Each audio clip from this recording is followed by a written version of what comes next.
it's hard for me to believe, but I've been retired about 1 year now. So I want to reflect back and I want to share with you 10 life lessons that I learned from my first 12 months being retired. And the first one is I really like having control over all of my time. Frankly, when I was working, I felt like I could do it all. I kind of struggled with whether to retire early or not, in part because I liked my job. And I felt I had enough free time that I could do most of the things that I wanted to do. But what I found is I wanted those 40 hours, those 50 hours, those 60 hours, depending on the week, that I was putting in at work. I wanted all the hours. I wanted that as well. And, frankly, I could do it all, but it was stressful. And I didn't realize how much stress I had on my shoulders until it finally came off of my shoulders. And, having been a financial advisor for over 2 decades, I'm now obviously retired from that. But that would be one of the things that oftentimes my clients would tell me is, they just couldn't believe how much freer they felt, how much lighter they felt without the stress of their job. And I found that to be the case too. The second one of the things I was concerned with is I'm a fairly ambitious person. I like getting things done.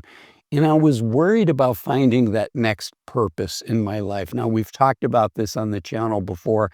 There's a great book that helped me and has helped many people and that I've talked to in the past. The book is by Arthur Brooks, and it's called From Strength to Strength. But I was thinking, I really needed something. My next purpose needed to be something I was going to devote 30, 40, 50 hours a week to.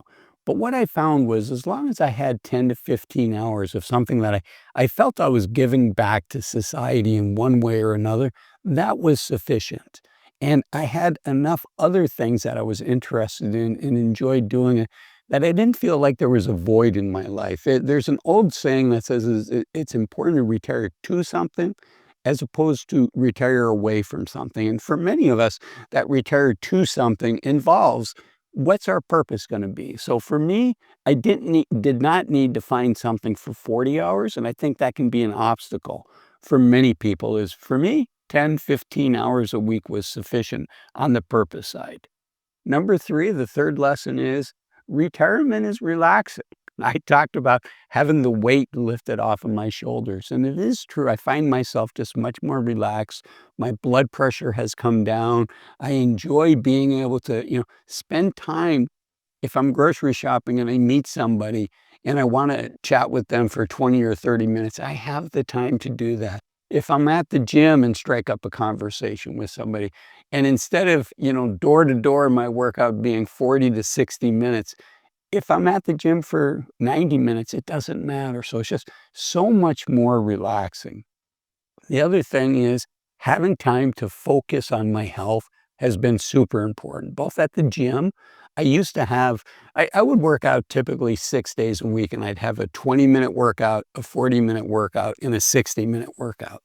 And you know what? I don't need that 20-minute workout anymore because I have the time to go to the gym and to spend the time, if I have aches and pains, maybe I'm going to lift weights that day and I'm going to do yoga to help stretch out those muscles and help take away some of the aches and pains that we all get as we get older. So that's in the gym. And then, a big part of fitness is also in the kitchen and what we choose to eat. So it's nice to have time to cook a healthy meal, to go grocery shopping, to go, with my wife to the grocery store. We used to tag team. One week I would do it, the next week she would do it. And by the way, if you haven't discovered the services that will let you order online and just pick up the groceries, many stores do it. It's included in the cost of the groceries that you would pay anyways. Um, Boy, that has been a nice addition to our life. The other thing is it's been nice to devote time to people that I love. And in my case, my mother is 90 years old, and it's nice to be able to spend time and visit her more often. She lives 2,000 miles away. And it's nice to be able to go see her 4 or 5 times a year as opposed to once or twice a year. And then, unfortunately, my 92-year-old aunt passed away. And I was able to go visit her during a busy time during the holiday season. And if I had been working, Year end is a busy time for financial planners. People are making last minute IRA contributions or charitable donations.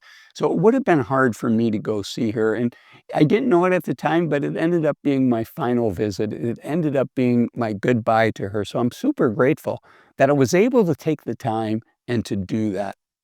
The next thing is, it's nice to be able to be helpful for my neighbors and friends. Sometimes when I'd get behind the 8 ball, I'm working, I'm trying to help, get the kids from point A to point B. A neighbor would say, "Hey, I can run that errand for you." And now I can be that person. Just the other day, my wife and I took our neighbor's dog to a grooming appointment because the person that was going to take our neighbor that was going to take her, they had a meeting go late, and she texted my wife and said, "Hey, is there any way you can do it?"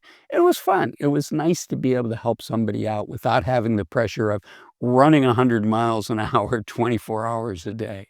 Okay, the next one is, there's been an easy question and there's been a hard question that I've had to answer. And having helped coach other people in retirement, I knew it was coming. The question that's easier for me to answer than I thought it would be is the question people ask you all the time, which is, "What are you doing today?" And I've gotten very comfortable saying, "I'm not sure." Many days I do have, a couple things on my schedule, but also many days it's like, I'm not sure. I'm going to see what adventure comes up today. So what are you doing today? That's been a much easier question to answer. Frankly, the one I still struggle with is, what do you do? Right? Yes, I have a YouTube channel, but I don't consider myself to be a YouTuber, even though I am. So I don't tell people I'm a YouTuber. And it feels like I'm holding on to the past more than I should if I say I'm a retired financial advisor. So I don't have a good answer to that. The question I like more when I'm meeting somebody new, right? That's kind of an American cultural questions. So what do you do? It's one of the first questions we ask somebody when we meet somebody new at church or at a social setting or at a party, whatever it is, a friend of a friend, what do you do? Much more interesting to me now, and frankly, before I retired, is, so what types of things do you like to do? And that's the question I like to answer.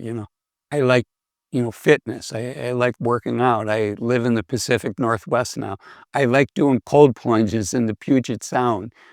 Just whatever it is. So I'm much more comfortable with the question, what do you like to do versus what do you do? Candidly, I haven't come up with a great answer for that yet. Okay, the other thing is, oftentimes people will say, "Hey, so I'm not sure I want to retire because, I want to be productive." And I get that. And I want to be productive as well.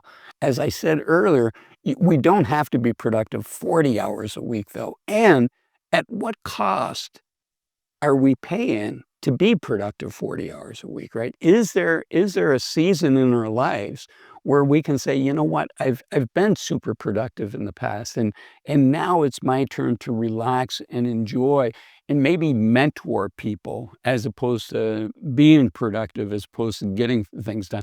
I tell people there's nothing wrong with being a pinch hitter, and that's kind of what I feel now. I don't have to be productive 8, 10 hours a day, but every now and then, being a pinch hitter for the team, that can be fun. And the number one thing that's super important to me, and that is having confidence in my plan. So that's the number 10 life lessons learned, and probably the most valuable is, it's super important to have confidence in your financial plan because, let's face it, the last 30 days as I record this has been kind of scary for the economy and for the stock market. And it's nice to know that I plan for things like that and I don't have to worry about it.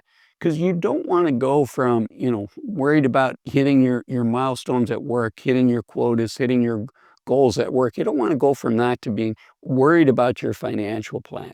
And the gold standard for this is to work with a financial advisor that's a fiduciary to you.